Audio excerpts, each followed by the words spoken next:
నమస్తే. కాంగ్రెస్ పార్టీ అధికారంలోకి వచ్చింది అయితే మేనిఫెస్టోలో ఇచ్చిన రైతు రుణమాఫీ సంబంధించి లేకుంటే రైతు భరోసా కావచ్చు, దీనిపైన ఆల్రెడీ అందరికీ చేసేసామని చెప్పేసి కాంగ్రెస్ పార్టీ చెప్పుకుంటా వస్తుంది. కానీ ప్రధానంగా క్షేత్రస్థాయిలో రైతుల దగ్గరికి వెళ్ళి అడిగితే మాత్రం రైతుల నుంచి మనకి వాహిని టీవీకి వస్తున్న కాల్స్ ప్రకారం మాత్రం ఎవరికి కూడా ఒకసారి రుణమాఫీ కాలేదు అని ప్రధానంగా వినిపిస్తున్న మాట. సో ఈ నేపథ్యంలో ఈరోజు ఇంద్రాపాక్ లోని ధర్నా చౌక్ వద్ద బీజేపీ పార్టీ చాలా పెద్ద ఎత్తున 24 గంటల పాటు రైతు దీక్ష అనేది చెప్పడం జరుగుతుంది. అలాగే ఇంకో వైపు చూసుకుంటే ఇటు హైదరాబాద్ వచ్చేసి తెలంగాణ ప్రజలను కూడా ముక్కు తిప్పలు పెడుతుంది. మేము తెలంగాణలో ముఖ్యంగా హైదరాబాద్ ఏరియాలోని ప్రజలను ముఖ్య తిప్పలు పెడుతుంది అని చెప్పేసి కూడా మనం అనుకోవచ్చు. సో మాట్లాడదాం వీటన్నిటిపైన మనతో మాట్లాడడానికి బీజేపీ పార్టీ సీనియర్ నాయకులు గడ్డం సాయి గారు ఉన్నారు. అన్న నమస్తే. అన్న నమస్తే. చెప్పండి అన్న, మెయిన్ గా ప్రధానంగా కాంగ్రెస్ పార్టీ అందరికి రుణమాఫీ చేసేస్తాం, ఇప్పుడు అందరికి అయిపోయింది, రైతు భరోసా దిశగా పోతా ఉంది. సో మీరేమో రుణమాఫీ కాలేదని మీరు ధర్నా చెప్పడం జరుగుతుంది. సో ఏం చెప్తారు? ప్రతి ఊర్లో బాధితులు 500 మంది ఉంటే కేవలం 50 మందికే రైతు రుణమాఫీ జరిగింది. అది కూడా పూర్తి ఎత్తున జరగలేదు. ఏంటంటే ఒక డ్రామా. ఈరోజు రేవంత్ రెడ్డి ప్రభుత్వం అంతా కూడా ఒక సైకో రాజకీయాన్ని, ఒక సైకో నాయకుడు రాజు అయితే ఏ విధంగా ఉంటుందో ఆ సైకో విధంగానే ఈ రోజు సైకో ప్రభుత్వం నడుస్తా ఉందని చెప్పి తెలియజేస్తా ఉన్నాను. ఇంకో మాట చెప్పదలుచుకున్నా ఏంటంటే, ఇప్పుడు రైతు రాజు అయితేనే దేశం బాగుపడుతుంది, రాష్ట్రం బాగుపడుతుంది అంటారు. ఈ రోజు నరేంద్ర మోడీ గారు ప్రతి ఏటా వారు ఇచ్చేటువంటి రైతు భరోసా, వారు ఇచ్చేటువంటి డబ్బులు ఏ విధంగా అయితే టైంకి పడుతూ ఉన్నాయో, మరి ఆ విధంగా ఈ రోజు ఇంకా దసరాకి ఇస్తాను అని చెప్పి రైతు బంధు పథకం ఎందుకు ఇవ్వకపోతుండో ఒక్కసారి ఈ సందర్భం తెలియజేస్తా ఉన్నాం. దాంట్లో భాగంగానే ఈ రోజు రైతుకి భరోసా ఇస్తూ దీక్ష ఏర్పాటు చేయడం జరిగింది. రైతులు చాలా మంది ఈ రోజు చాలా ఆందోళన చెందుతా ఉన్నారు.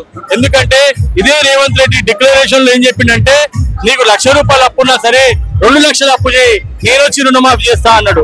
కాబట్టి ఆ రోజు ఆయన ఇచ్చిన మాటకి 2 లక్షల రూపాయలు అప్పులు చేసిరు, కానీ ఈయనని గెలిపించుకున్నారు. కానీ ఈరోజు అదే రైతులు కన్నీరు చేస్తా ఉన్నారు.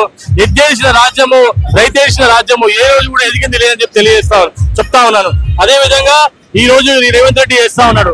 ఇంకోటి, రాజు అనేవాడు ఎలా ఉండాలంటే, రాజ్యంలో ఉన్నటువంటి 10 పేద బడుగు బలహీన వర్గాల యొక్క ఆలోచన కలిగి ఉండాలి.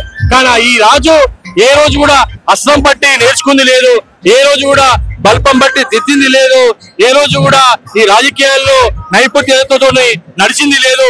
ఒక ఎమ్మెల్యే నుంచి డైరెక్ట్ ముఖ్యమంత్రి అవడం వల్లనే ఈ రోజు సమస్య వస్తుంది. ఒక రేవంత్ రెడ్డి ఒక రియల్ ఎస్టేట్ బ్రోకర్ గా, ఒక రియల్ ఎస్టేట్ వ్యక్తిగా ఈ రోజు వ్యవహారం చేస్తా ఉన్నాడు. హైడ్రా ఒక సంస్థ ప్రారంభించి ఈ రోజు పేద బడుగు బలహీన వర్గాల యొక్క నడ్డి విడుస్తా ఉన్నాడు. గతంలో కూడా నేను ప్రశ్నించిన, నిజంగా రేవంత్ రెడ్డి గారికి చిత్తశుద్ధి ఉంటే ఈ యొక్క చెరువు చుట్టూన్నటువంటి కబ్జాదారులు ఎవరైతే ఉన్నారో వాళ్ళకి ఈ పర్మిషన్లు ఇచ్చి లోన్లు ఇచ్చినటువంటి బ్యాంకులు, పర్మిషన్లు ఇచ్చినటువంటి అధికారులు వాళ్ళని ఫస్ట్ సస్పెండ్ చేస్తూ బ్యాంకులను సీజ్ చేసే విధంగా నీకు ధైర్యం ఉందా అని ఈ సందర్భం పడుతున్నా. ఈరోజు సామాన్య ప్రజలు వాళ్ళు ఏంది ఓట్లు కొనుక్కోవచ్చని నువ్వు ఒక ధైర్యంతోనే, డబ్బును ఉన్న అహంకారంతోనే ఈ రోజు సామాన్య ప్రజల మీద నువ్వు రిస్క్ పడతా ఉన్నావు. నిజంగా నీకు చిత్తశుద్ధి ఉంటే ఈ ఇల్లు ఏదైతే పర్మిషన్ ఇచ్చినో వాళ్ళ మీద, సబ్ రిజిస్టర్లు ఎవరైతే రిజిస్టర్ చేసినో వాళ్ళ మీద చర్యలు తీసుకుని ఆలోచన చేయమని చెప్తా ఉన్నాను. నిజంగా చెరువులు పరిరక్షణ చేసే చిత్తశుద్ధే నీకుంటే ఎందుకు చెరువులలో డ్రైనేజ్ వ్యవస్థ, డ్రైనేజ్ వ్యర్థాలు ఎందుకు వస్తున్నాయో ఆలోచించాల్సిన అవసరం ఉంది. ఈ రోజు తెలంగాణ రాష్ట్రంలో హైదరాబాద్ చుట్టూ ఉన్నటువంటి 50 చెరువులు ఈ రోజు వ్యర్థాలతోని, డ్రైనేజీల్లో నీళ్లతోని పేరుకపోతా ఉంది. వాటిని తీసే ప్రయత్నం చేయాలి తప్ప చుట్టున్నటువంటి ఇళ్ళని పడగొట్టడము ఇది కరెక్ట్ గా తెలియజేస్తా ఉన్నాను. దీన్ని కాంగ్రెస్ పార్టీ డెవలప్మెంట్ కోసం ఈ పేద ప్రజలు ఏవైతే ఇల్లు పోతున్నాయని మీరు అంటున్నారో, సో వాళ్ళు ఇల్లు పోయినా వాళ్ళకి డబుల్ బెడ్రూమ్స్ ఇస్తున్నామని చెప్పి ప్రభుత్వం అంటుంది. అలాగే వాళ్ళ డెవలప్మెంట్ కోసమే ఇది చేస్తున్నామని చెప్పి ప్రధాన కాంగ్రెస్ పార్టీ చెబుతుంది. నేనేమంటున్నానంటే, చెరువులో ఉన్నటువంటి సంబంధించినటువంటి విస్తరణని కబ్జా చేస్తే నువ్వు అధిక చర్య తీసుకో. కానీ పట్టా ల్యాండ్, రిజిస్ట్రేషన్ అయినటువంటి ల్యాండ్, పర్మిషన్ ఇచ్చినటువంటి ల్యాండ్, ట్యాక్సులు కడుతున్న వాటి మీద ఎలా చర్య తీసుకుంటాం అని చెప్పేసి ఈ సందర్భంగా హెచ్చరిస్తా ఉన్నాను. ఒక పేదవాడికి ఏం తెలుసు, ఓ చదువు రాని వాడికి ఏం తెలుసు నాకు లోన్ వస్తుందా లేదా, ఇది పట్టా ల్యాండా కాదా, లేకపోతే రిజిస్ట్రేషన్ అవుతుందా లేదా, ఇవి మాత్రం చూసుకొని చేసుకుంటారు. కానీ ఈ రోజు ఒక అపార్ట్మెంట్ కట్టారు, అపార్ట్మెంట్ కట్టిన వాళ్ళ దాంట్లో ఆ అపార్ట్మెంట్ లో ఇల్లు అపార్ట్మెంట్ కూడా కొడుతున్నావు. జాగా కొనుక్కోలేని వాడు, ఒక పేదవాడే ఈ రోజు అపార్ట్మెంట్ లో ఫ్లాట్ కొనుక్కుంటాడు. వాడు ఒక లోన్ తీసుకుండు. ఇప్పుడు లోన్ ఎవరికి కట్టాలి, ఎందుకు కట్టాలి? ఎందుకంటే నీకు ఒక ఆలోచన విధంగా చేయాల్సిన అవసరము ఎంతగానో ఉంది. ఆలోచన చేయాల్సిన అవసరం ఎంతగానో ఉంది. హైడ్రా గానీ రేవంత్ రెడ్డి గానీ అన్ని వీటి మీద ఆలోచన చేసుకుంటూ ముందుకు నడవాలి. ఫస్ట్ ప్రజలకి సమాధానం చెప్పాల్సిన అవసరం ఎంతగానో ఉంది. డబుల్ బెడ్రూమ్లు ఇస్తా అంటున్నావు. ఈ రోజు రేవంత్ రెడ్డి కేసీఆర్ గారు 10 సంవత్సరాలు పరిపాలన చేస్తే 30,000 డబుల్ బెడ్రూమ్లు ఇవ్వగలిగిండు. 1,00,000 బెడ్రూమ్లు 2 లక్షల బెడ్రూమ్లు ఇస్తున్నటువంటిది కేసీఆర్ 8 లక్షల కోట్లు అప్పు చేస్తే 30,000 డబుల్ బెడ్రూమ్లు ఇవ్వగలిగిండు. నువ్వు ఈరోజు 5 లక్షల డబుల్ బెడ్రూమ్లు ఇస్తా అంటున్నావు. నిజంగా నీ పరిపాలన పూర్తిగా కొనసాగితే కూడా సాధ్యంగా లేని పరిస్థితి. నువ్వు ప్రజలను మభ్యపెట్టి వాళ్ళ ఇళ్లను కూలగొట్టి అది పెద్ద ఎత్తున పెద్దందారులకు అప్పచెప్పడానికి నువ్వు రోజు చేస్తా ఉన్నావు అని చెప్పి సందర్భం తెలియజేస్తా ఉన్నావు. ఇంకోటైనా మీరు రైతులకు సంబంధించి 24 గంటల దీక్ష అనేది చేపడతా ఉన్నావు. సో ఇక్కడైనా సరే ప్రభుత్వం మేలుకొని సంపూర్ణ రైతులకు రుణమాఫీ చేయకపోతే ఏ విధంగా ఉండబోతుంది బీజేపీ పార్టీ తరఫున? భారతీయ జనతా పార్టీ అంటేనే పేదల పక్షం పార్టీ.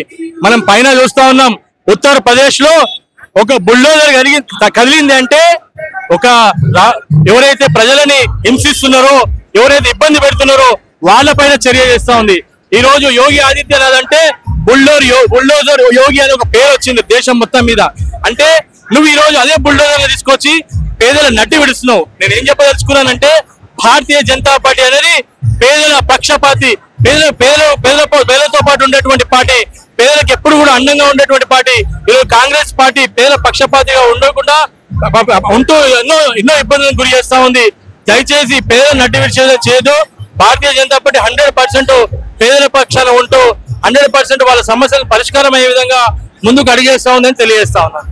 సో విన్నారు కదా, సో గడ్డం సాయి గారు చెప్తున్న పరిస్థితి. సో ఏదైతే కాంగ్రెస్ పార్టీ అధికారంలోకి వచ్చిన తర్వాత ఇచ్చిన హామీలు కావచ్చు, ఇచ్చిన గ్యారెంటీలు కావచ్చు, ఇచ్చిన డిక్లరేషన్ మేనిఫెస్టోలో చెప్పిన అన్ని కూడా కంప్లీట్ గా కూడా మర్చిపోతుంది అని చెప్పి చెప్తాను. ప్రధానంగా చూసుకుంటే రైతు రుణమాఫీ కావచ్చు, ఒకటి అలాగే హైడ్రా తీసుకొచ్చి కూడా పేద ప్రజలకు నడ్డి విడుస్తున్న పరిస్థితి కనిపిస్తుంది. సో భారతీయ జనతా పార్టీ దీనికి సంబంధించి ఎంతవరకైనా వెళ్తుంది, ఎలాగైనా సరే పేద ప్రజల పక్షానే ఉంటుంది అని చెప్పి చెప్తున్న పరిస్థితి. వీడియో సాయితో Rana Pratap reporting for YNDP from Hyderabad.